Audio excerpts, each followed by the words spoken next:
In a world where ordinary people gather online to make humbling content that totally doesn't make me want to sterilize the human race, one man has decided to venture beyond the goody two-shoes sissy borders of society to review a show so depraved, twisted, and shocking that nobody, except for these two guys, has reviewed it.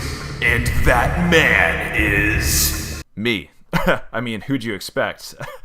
What is this, a fucking Donald Glover? Fucking Obama? No, it's me. Dumbass. Okay, Mr.Stain On Junk Alley. This one is a doozy. Oh boy, I don't even know where to start with this. Now, I'm gonna assume that nobody has ever seen or heard of this show. Probably because it only had a limited release outside of Japan, and I'm not exactly Japanese, so I'm not gonna be meeting a lot of people who have seen it. And I felt that it was important that I cataloged this series with a video, because for me, this show was one of those phantom memories. I'm gonna call them that, phantom memories. Basically, those experiences you had when you were really young that you're not even sure if they were real or not. You know what I'm talking about? Where you're like just sitting there shooting the shit with some coworkers, then suddenly your mind is ambushed by some foggy memory of a movie or something from a time long forgotten. And you're just like, hey, I know we're talking about baloney, but what's up with We're Back? What's up with that? It was a Don Bluth movie or something. Fucking dinosaurs, walking around Manhattan. They're in the circus, I think. One had like red eyes or something. Oh no, look at this picture I just found. I'm like literally recording this as I'm like looking up pictures of this fucking movie on Google Images. Oh no! Oh no! I watched this show years ago, back in the equally fever dream-inducing years of the 2000s. Or the aughts, if you want to be that person. Yeah, this is a real thing. You can refer to the 2000s as the aughts. It's news to me! And obviously, given how long ago that was, I don't want my memories of this show to slip back into the deep recesses of my mind, possibly never surfacing again. So I decided that it was a good idea to document this show by reviewing every single episode. Yeah, I reviewed every single one.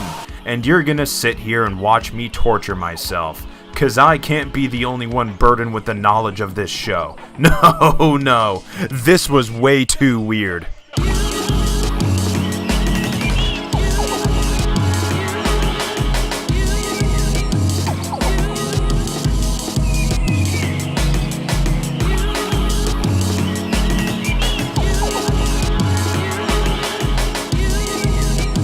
Mr.Stain On Junk Alley was a CGI anime series that aired from January 6th, 2003 to March 25th, 2003, and was created by a man named Ryuji Masuda.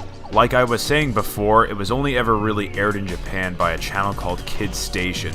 Take note of the kid portion right now, because this will be critical for later. Basically, it's about the titular Mr. Stain and his wacky adventures in, Junk Alley, wouldn't you know? Where each episode, he finds some kind of inciting object that kicks off the story.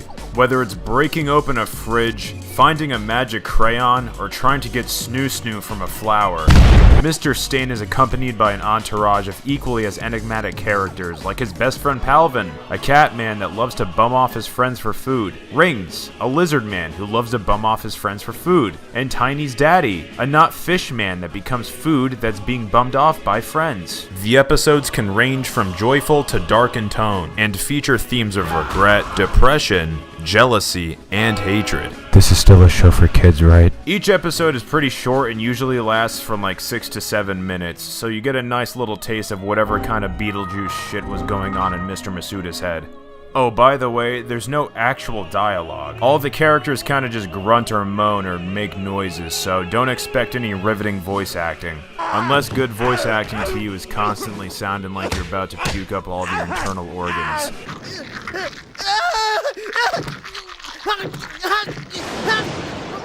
What the fuck is this piece of shit? And hey, if you aren't convinced yet that this show is a real groundbreaker, IGN gave it a 7 out of 10, which means literally nothing. Really though, the reception to this show was a lot more positive than I was actually expecting. I don't think it's bad by any means, but goddamn, people seem to really like it. This guy John Snot compared it to Charlie Chaplin comedies. I wonder how old Charlie would feel about that statement. Yeah, really not that exciting, huh? Well, that's just about everything. Here we go.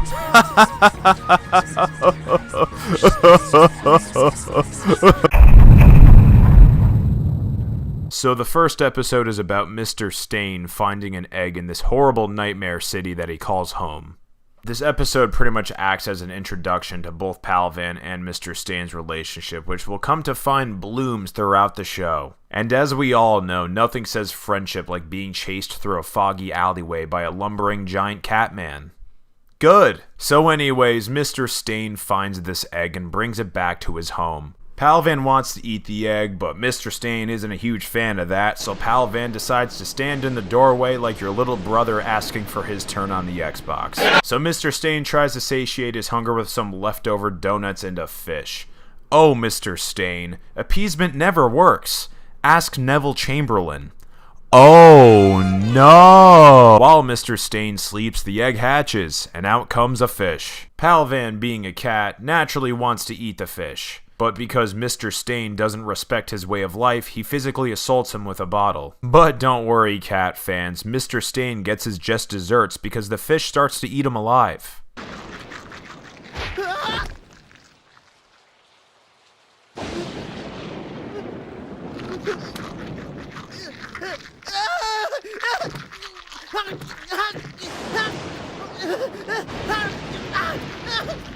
Which results in a very dramatic scene of him begging for his life, for help, only for Palvan to give him the cold shoulder, leaving Mr. Stain to die.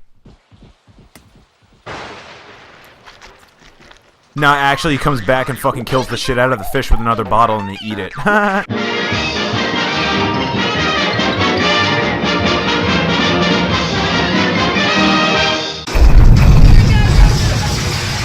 So this nail-biter of an episode starts out with Mr. Stain in rings on the brink of starvation, sifting through garbage. This is until they see Palvan, who's also starving, engaged in hand-to-hand combat with a fridge that just won't open. The fellas all end up fighting each other over the fridge, until they all realize that they need to work together in order to get it open. So obviously their best idea is to use a buzzsaw, which ends in Mr. Stain Three Stoogezing himself and eating his own ass blood. Stain stops Palvan from eating rings, who's busy slamming a box cutter into the fridge, which ends up not working out in his favor.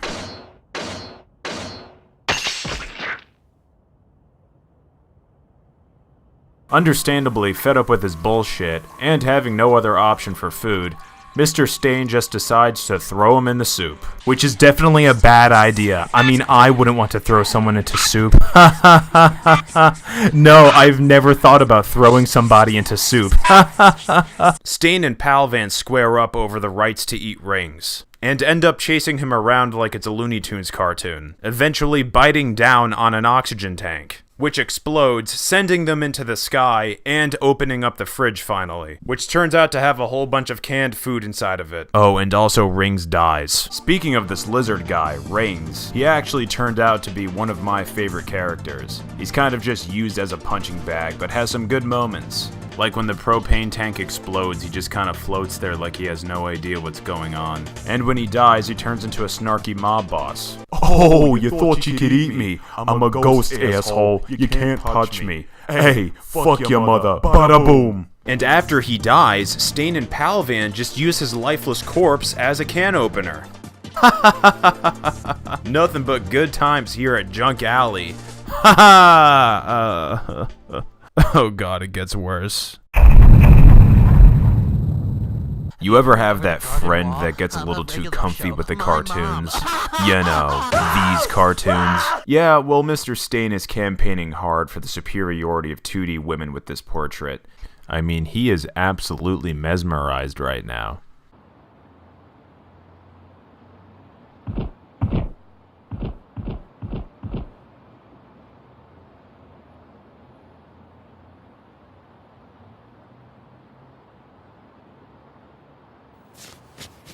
Yeah, me too, Palvan.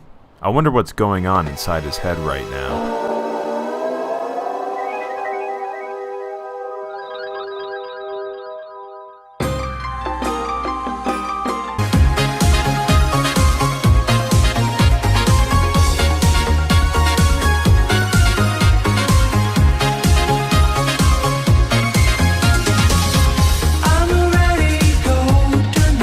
So, like any good friend, Palvan here doesn't stand for this degeneracy and hauls ass with a picture to break Mr. Stain's trance. With no luck in catching up, Mr. Stain laments the loss of his waifu by stalking the streets in sorrow.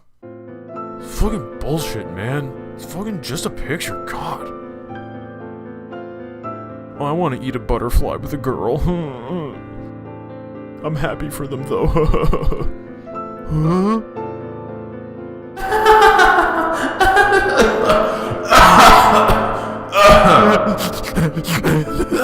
Surprise, surprise, Palvan here made the situation worse by painting Stain next to the lady. Hating self-inserts, Mr. Stain cuts himself out from the portrait before it's taken by the wind. He risks his life to save it, but to no avail. He just ends up hanging off the side of a building crying like a little diaper baby, getting one last look at his precious picture before it floats off to a land long forgotten. Yeah, I kinda hate this episode. It's the first real, wow, I really wish I'd be doing literally anything else right now episode, as it's just about this lonely incel hobo man falling in love with a picture of some random lady that after flying away, ends up as a sculpture that smiles at him, which isn't heartwarming or endearing, it's just creepy and weird. Unfortunately, this isn't the end of Mr. Stain's lustful activities, as there's loads more where that came from. Wait, what? What? Oh, what? A guy can't make jokes anymore? So in this episode, Mr. Stain finds an exotic bird trapped in a cage. And I want all you fine people here today on the show, what do you think that man is gonna do with that bird? Tell me what Mr. Stain is gonna do with that bird. I mean, he's probably gonna keep it as a pet, right? I mean... No, I don't think so. Oh, I know! He's gonna bring it back to its natural habitat and let it out of its cage! That is a lovely thought. However, its entire habitat was deforested to an unrecoverable state, so that lumber could be provided to create the world's largest Lincoln log cabin. Yeesh, talk about awkward, am I right? Well, what do you think there, youngster? Well, I think Mr. Stain and the bird are gonna be best friends. I think they're gonna have sleepovers together. I think they're gonna make sugar cookies together. I think they're gonna play race cars together. And yeah, they're gonna be best friends. Like, don't cry, my little kitten. No. What are you, daft? Are you stupid? That's right, folks. He's gonna eat the bird. Give it up for eating the bird. Yeah, eating birds. Yeah. As Stain prepares this bountiful meal of boiling water that looks like the shit from the Bionicle movie, if any other man-child remembers that, our feathery friend manages to break free, giving Stain the serving treatment before taking off to freedom. Or not. Stain attempts to capture the bird but chokes hard, and in his haste almost eats shit but is caught by the bird. Stain, grateful for being saved, takes the bird in as its health deteriorates from the oncoming snow. While building the fire, Stain does some research on what species the bird is, discovering he originates from a tropical paradise and decides to build a set that resembles the area. Well, so much for that, I guess, because the bird dies. Like, okay, rude much? Gee, the nerve of some people. Stain finds his bird friend dead and finishes what he started, cooking his savior in a regretful act of hunger. That's right, you slob. Ugly cry and eat that bird, you And in what is otherwise a pretty sad way to end the episode, with Stain envisioning the happy memories of the bird's home, we're met with what is quite possibly one of the greatest tonal shifts in the entire show. You get this bittersweet ending, right? You get a glimpse of the bird's home, you see his children, his kids. Just check this out. This is unreal.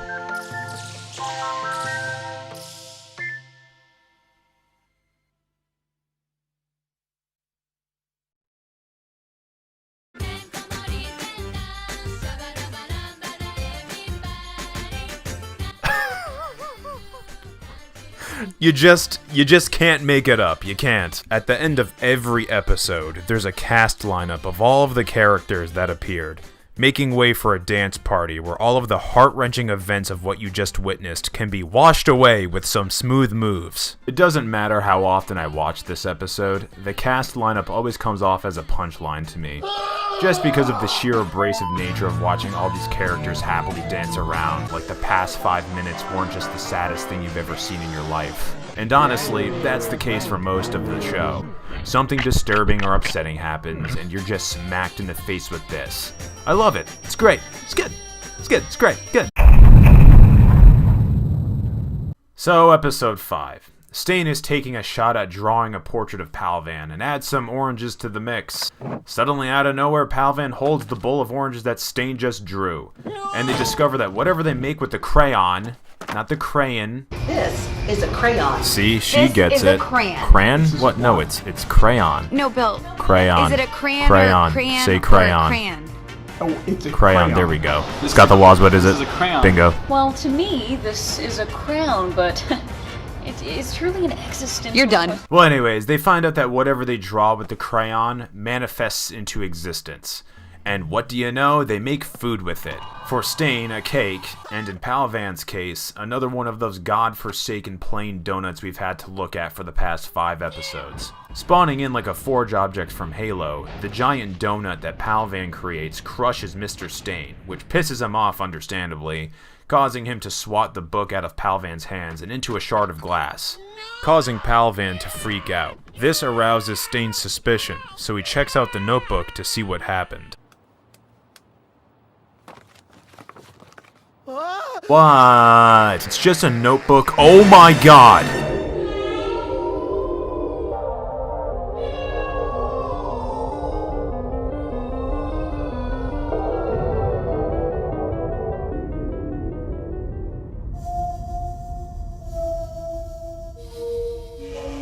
Just hanging out with my notebook. I'm sure he's fine. Nothing that a Flintstone vitamin and a quick swig of Pepto-Bismol can't fix, am I right? What was that? Oh, it's just my garbage crab digging through my garbage. Oh. Oh, hey, Palvan, what's going on? Oh man, buddy, you must have some big nostrils to be able to suck in a pot that heavy. And that bottle. And that horn.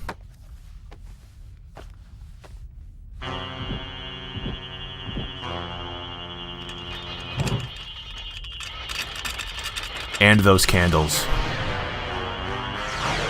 Oh, nice. I love laser tag. How'd you do that? Oh my fucking low resolution space! No! So it turns out the glass shard that ripped through the picture of Palvan's face turned his real face into a black hole. And holy moly, this is fucking terrifying. When I was a kid, this was the episode that stuck with me the most. Because how could it not? This giant cat, who's been shown to be pretty off-putting already, now is screaming at the top of its lungs with a gash that turns into soulless black eyes. Luckily for Stain, he has a pair of made-for-plugging oranges on him that blocks out the pull of Palvan. Finally, Palvan, being a huge fan of Hammurabi's code, demonstrates the textbook definition of an eye for an eye, and all is just in the world.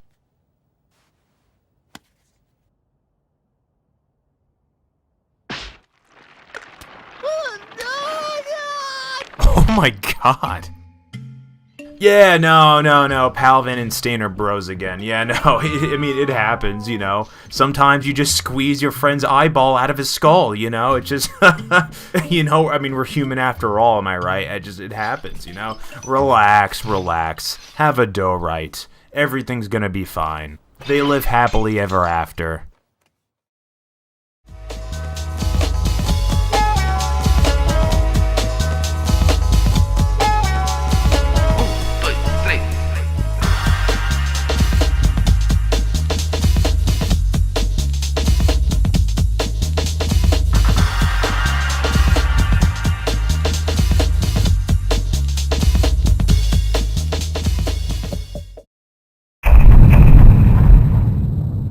So we find Mr. Stain listening to some music, bobbing his disgusting early 2000s CGI foot up and down. To be frank, it really is disgusting. Put that thing away. So Palvan ends up hearing a baby coming from the radio. Confused by the baby noises, they end up turning the radio into a robot. Yeah. Sure. Wouldn't you know it, the robot works. And it dances for the sick entertainment of both Palvan and Mr.Stain, who stand there like they have no idea what's going on. Without warning, the robot goes apeshit like a Floridian on bath salts, and fucking front flips over Stain, forcing him to dance like when you're at a family wedding and Aunt Peggy hears Sweet Caroline come on. We then get a scene of the boys dancing in sync for a while. No, not like NSYNC. In sync. No, not in a sink. In sync, you fuck. After a while, Stain and Co. get sick of the serving treatment. But like a car salesman, the robot can't take no for an answer, and in what is now business as usual at this point, assaults Stain to get him to dance again. Palvan runs away because he sucks, and Stain retaliates. While in pursuit of Stain, the robot is hit by a car, ultimately getting destroyed. Christopher, watch where you're fucking driving, alright? I'm sick of it. I'm sick of you talking about the fucking centaurs and the goblins and the chimeras. I'm sick of it. Feeling bad for yet again killing something, Stain fixes the robot and builds it a girl robot so they can dance together forever. Yeah, it's a happy ending or whatever, I don't care, nothing died. Next! Okay, so this one starts out with Stain looking through a pair of binoculars he found. He spots some guys hanging out by a fire, which is then knocked over, setting this dog thing's foot aflame.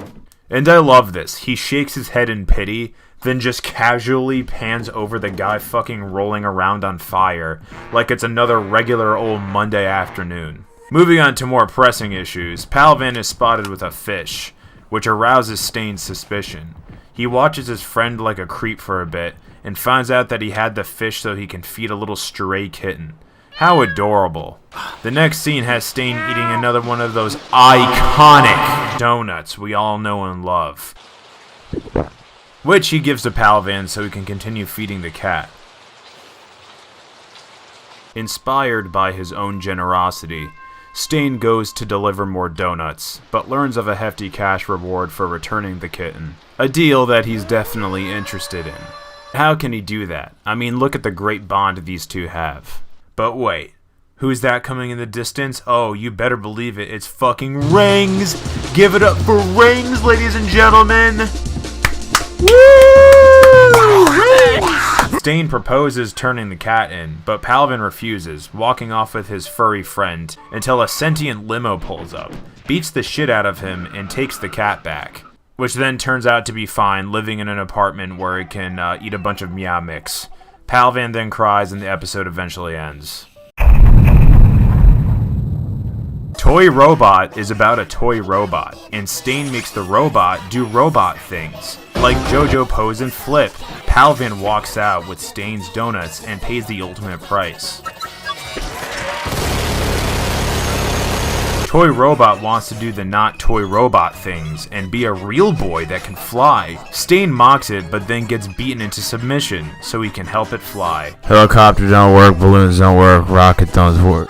There's a fly in my room. Get it! Toy Robot can't be Flying Robot and tries to kill Toy Robot with feathers. Toy Robot accepts its fate and rebuilds the controller so it can go back to being a toy robot that does robot things. Big sad cry, me sniffle, where's tissue?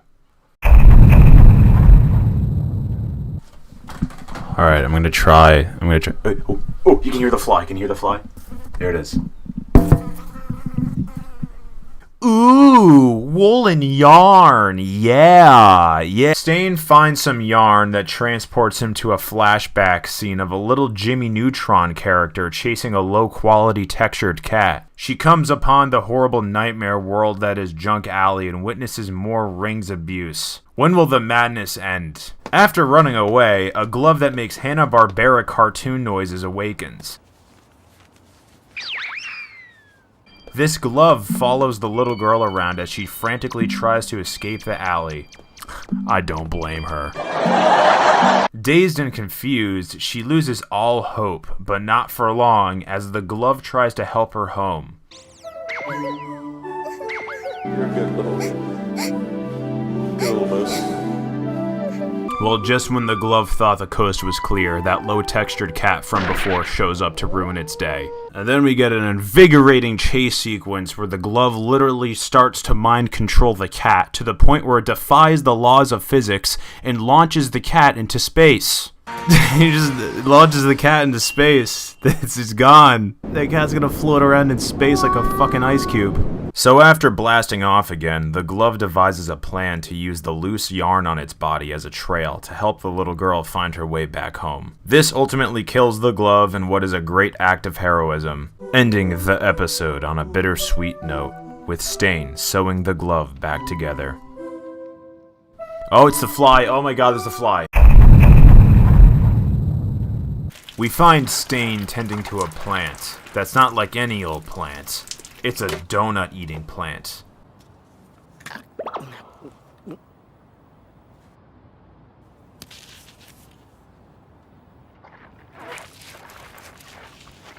So the episode cuts to nighttime, and we see that same plant has... Oh, come on, man. The plant blows fart gas in Mr. Stain's face. Something, of course, that certain folks on the internet wouldn't mind happening to them either, especially given the track record of certain things in recent years. How did it get like this? What happened? What the fuck happened? Anyways, Mr. Stain has a dream because of the fart gas. And in the dream, the flower reveals that it has a creepy, terrifying Gerber baby face. Then it again blasts fecal air into his face. And he's way too into it. Way too into it. He then wakes up, goes upstairs, and finds the plant erotically dancing on his rooftop. What's going on? Oh, ew. Ew. No, no. No, oh my god, Maron with the fart gas. Oh my god, he smelt it again! Stop! So now that Stain's embarking on the grand adventure of getting some of that plant snoo-snoo, I never want to say that again in my life, he lets the world pass him by, ignoring measly everyday occurrences like the day and night cycle, storms, and an alien invasion. So after Stain almost dies from the UFO exploding, the flower sacrifices itself by feeding Stain the fruit from its own body, and that's able to heal him for some reason. Oh, it's so sad, the creepy plant is dying. Wow, I'm bawling right now, I never cried so much in my life. Stain mourns the death of his planty lover, or so he thinks, because a seed from the fruit grew inside of him, sprouting a new flower from his head, that he can dance with for all eternity.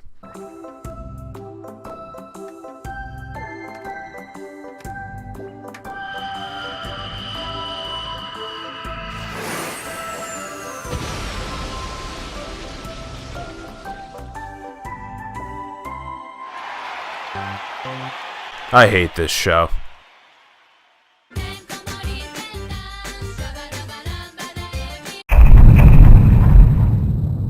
The episode starts out with Mr. Stain molding a portrait of himself out of clay, which eventually comes to life. After abusing Palvan at the sleepover, Stain wakes up the next morning to find the clay face trying to take over Palvan like a head crab from Half-Life. The clay face succeeds in taking over Palvan, and begins to imitate Stain's every move, but is swiftly apprehended by a secret weapon known as spit, which I would know a little something about given how I've been talking into this microphone. Later on, Stain finds the clay thing quickly adapting to the classic junk alley tradition of sifting through a pile of garbage so he can find globs of clay and mold himself to look like our hero.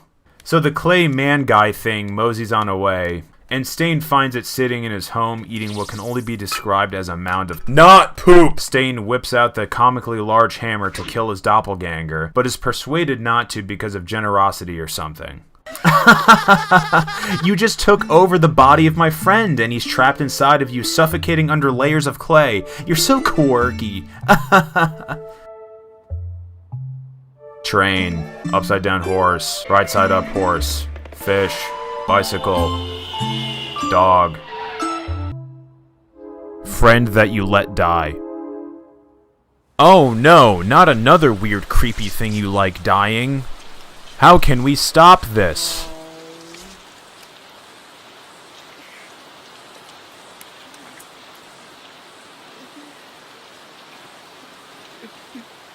What, are you crying? Why are you crying? You were going to choose this thing's life over your buddy Palvan. What's wrong with you? Yeah, I don't know about you, man. You tried to cook that bird and only decided to help it after it saved your life. Sure, that was a nice change of heart, but then you learn a robot is sentient and it wants to be freed, but then you mock it and continue to make it do your bidding after it gives up on its dreams. And you even tried to give the cat away that was making your friend happy. Also that you could make money. Only you would find this thing ominously staring from the sky heart-wrenching. I'm glad he's gone. Why am I talking to this fictional character like I know him? Have I lost my mind? I think I have. I'm officially off my bean. Yeah, sounds about right.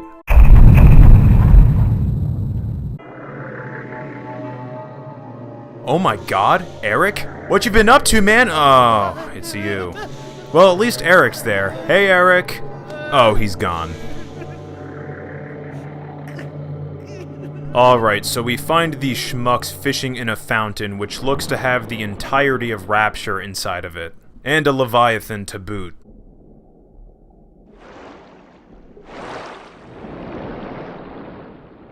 Stain gets pranked and decides to take a peek underwater, discovering who I can only assume to be Tiny's daddy. Remember when I mentioned him at the beginning of the video? Neither do I. Oh yeah, and that's Tiny, I guess. This is important. This is important information. So Palvan discovers Tiny's daddy is feeding Tiny one of those iconic donuts, and decides to impale him with a giant harpoon. He makes some good eats out of the giant fish thing. Hey, it looks pretty good. Oh, look, Stain's ugly crying again. Throw that one on the scoreboard. Tiny sees that Stain is eating his dad, and gets sad for some reason.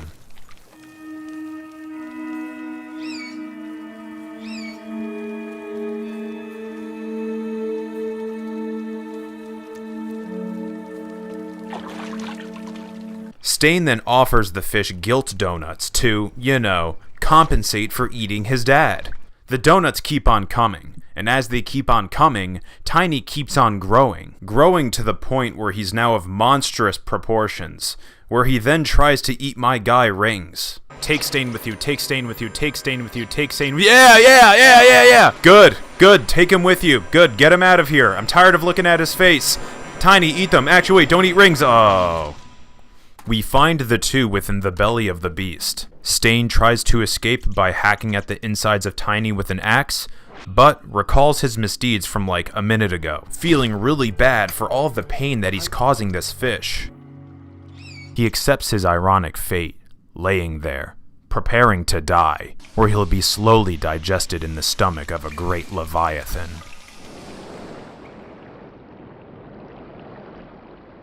No, I'm just kidding. Palvan saves the day by reeling in the fish and then he cooks it again. He eats it, but then Stain doesn't. Oh well.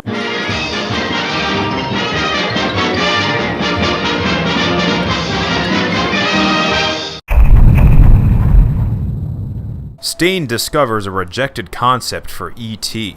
And instead of just informing someone about a lost baby, he takes it upon himself to take care of it, and steals from a store, attracting the attention of a police officer that looks like one of the thumb things from Spy Kids. But before I continue, I should probably warn you. If violence or blood or anything like that in relation to babies makes you uncomfortable, you're probably gonna want to skip this episode. So I'll throw a timestamp on screen so you can go to the next episode that I break down. Listen, the baby's not gonna get ripped in half like it's in a Mortal Kombat fatality, but there's some violence, there's some blood rubbing on, some would say the dead body of a baby.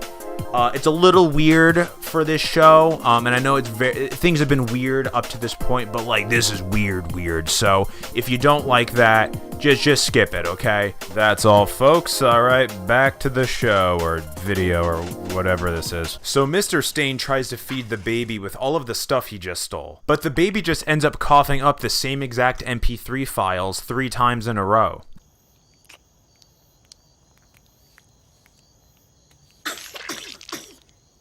Stain hears a police siren outside, where he then shockingly finds a police car that's being driven by none other than our friend, the sentient Cantillini bean.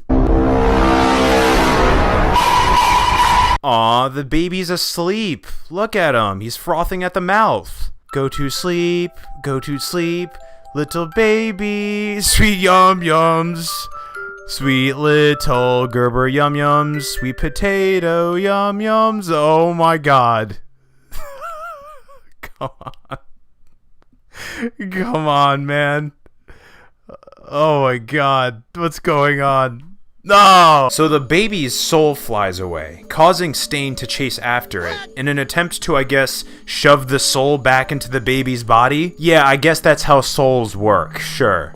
I'll buy it. The thumb guy bitch smacks the soul and stomps on it, unaware of what he just did. Stain starts to attack him, but not for long, as the thumb gains the upper hand and claps Mr. Stain's cheeks. Claps his cheeks how? Oh, by brutally mauling him and then shooting him. Wow, I sure do love this cartoon for kids. Wow, Mr. Stain, you must have been hungry because that sure is a lot of ketchup. You must have remembered to hit the 57 on the bottle. Kids station, chauffeur kids. Do you want mac and cheese or do you want hot dogs? I know you love them when they're cut up, little Tommy. I like hot dogs when they're cut up. Okay, hot dogs it is. You just sit tight and continue to watch your funny little cartoon about a hobo. Bless the little children, the leaders of tomorrow! So remember earlier on in this video, which was like 200 years ago, when I mentioned to remember the kid portion of Kids Station? Well, this is what I'm referring to. I don't think I need to really explain why a guy getting brutally mauled, shot, and then having him walk across a roof covered, drenched in blood, and then smearing that blood on a baby's forehead is, not exactly kosher for children's programming. Look, I'm not against a bloody nose, I'm not against a bloody cut or anything like that. Maybe I'm missing something. But out of everything that we've seen so far with this show, this was the moment where I was like, oh, I don't know about this one anymore, Doc. It was a little fucked up, a little fucking weird, a little fucky-wucky. I can't imagine sitting a child in front of the television screen or whatever and being like, here you go, man. Have fun, I'll make your chicken nuggets. Ha ha ha. Like, what the hell? That's just me, though. If you feel differently, that's great. We live in a free world, at least I think we do. But anyways, I guess to finish this off, Stain takes his own soul and then gives it to the baby, and then kills the thumb with his own corpse. Luckily, Palvan wakes up and puts 2 and 2 together, putting the thumb soul into Mr. Stain's body. Yay, the baby's alive! Nothing bad happened at all.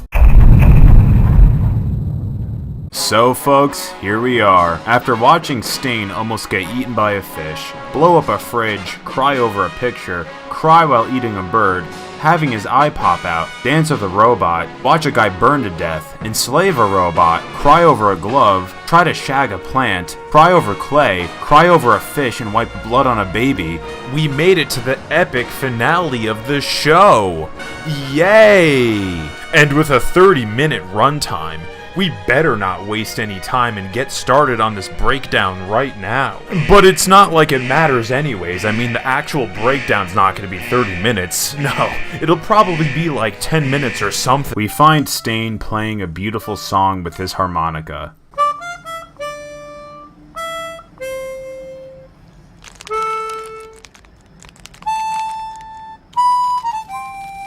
Which is matched by a piano playing the same tune from a neighboring apartment.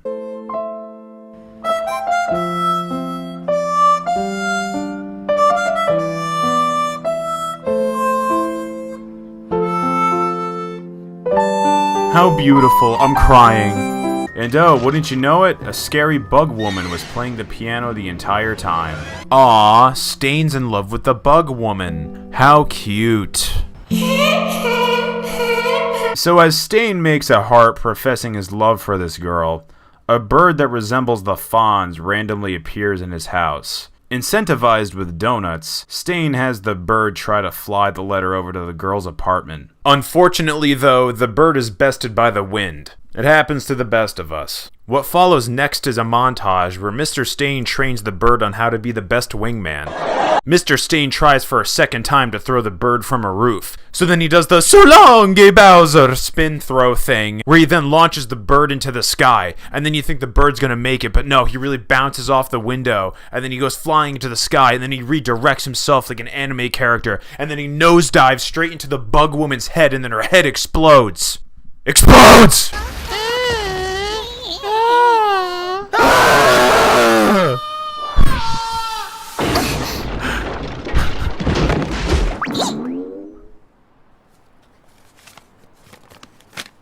Oh my god, Fonzie, watch out! Nah, I'm just kidding. They're good. They're happy. They're together. Mr. Stain, you got your girl stolen by a bird.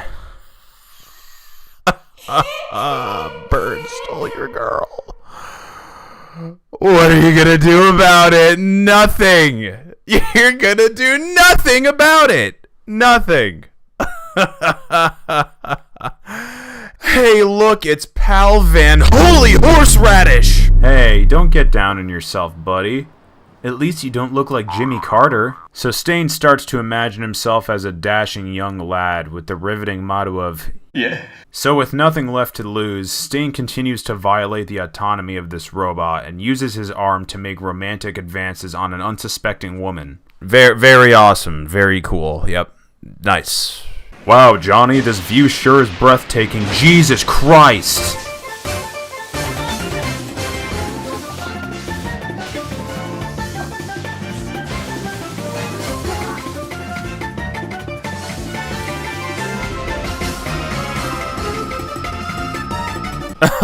What you just saw was all part of Stain's imagination. Here's the real electricity.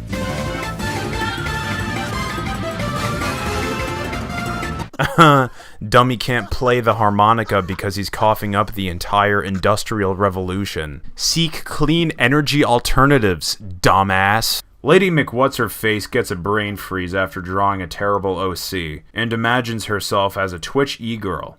Fantastic. So Stain starts hitting the booze because he realizes he can't be with this girl, and then is replaced by Handsome Stain because that's how mirrors work, I guess. With Stain being trapped in the mirror now, Handsome Stain goes outside onto the rooftop and sees the girl, and wouldn't you know it, he goes bonkers over her too, coming up with a very clever plan to grab her attention. Again, with the fucking heart, can you people come up with anything more creative? Draw a bird. Draw a cloud. Shit, draw a wrench. How often do people get love wrenches? Handsome Stain here prances along, and instead of falling to his doom, he pulls some Shrek 2 bullshit and flips onto the balcony with ease. Stain then watches in horror as Handsome Stain steals the bug from him.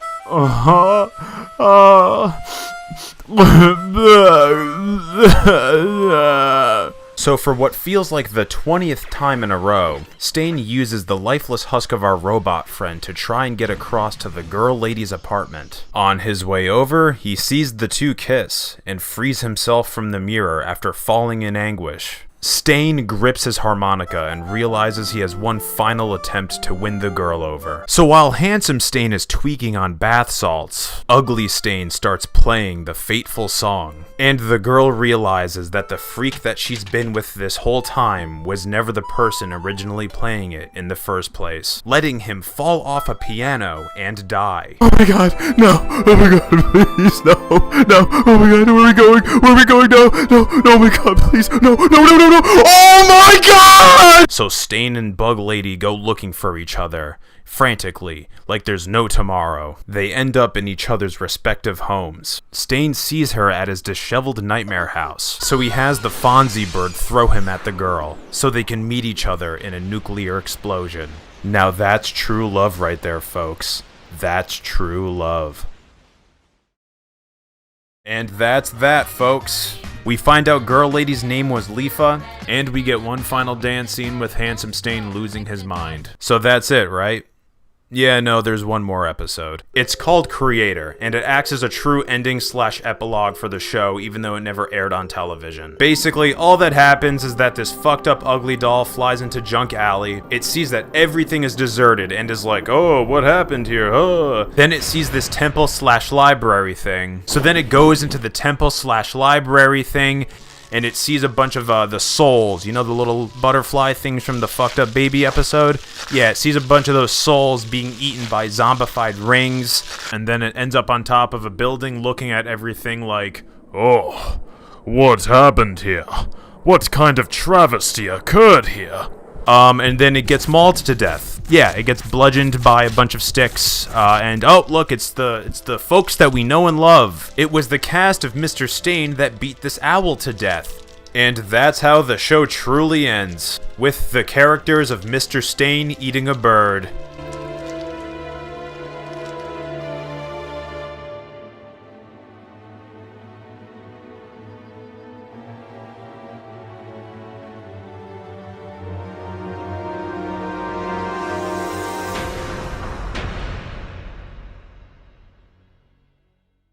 Well, that sucked. Razzmatazz, Barzoople, Cowabunga. That's Mr. Stain on Junk Alley, everyone. For real this time. I hope after watching everything you understand now why I had to get this show off my chest. Between all the strange visuals, general creepiness, weird guilt eating, excessive violence, and all that other stuff, this was something I needed to broadcast to the public. I know, I'm a hero. You're welcome. It really was a cathartic experience though.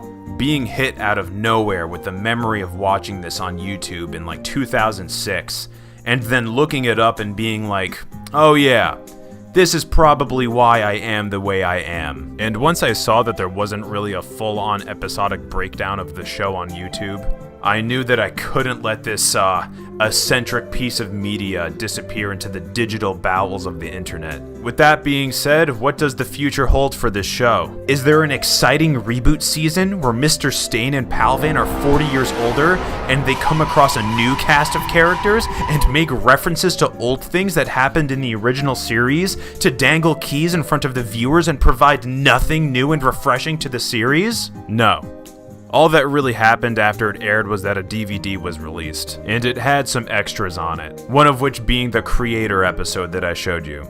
And there's also some interviews with Ryuji Masuda, who hasn't really done anything since making a motion comic in 2013 called Oh Jesus, which is what I was saying every single time I had to watch an episode of Mr. Stain. Hey ho, ho, Jesus. Well, that's enough of that. I want to know what you folks think of the show. Did you like it? Did you hate it? Were you scared? I would very much understand if you were scared. Did you think that it was crazy that this show was made for kids? Let me know your thoughts. If you want to watch the entire series for yourself, I'll have a link to a playlist in the description, so you can watch Mr. Stain on Junk Alley in all of its glory. Thanks for watching, folks. I hope you enjoyed the video. It means a lot. Between moving and life things happening, this video took a very long time to make. So consider rating the video, consider subscribing, you know the spiel at this point. I'm cooking up some stuff as we speak, so stay tuned. And yeah. Remember to not fall asleep behind the wheel while driving. I heard that's dangerous.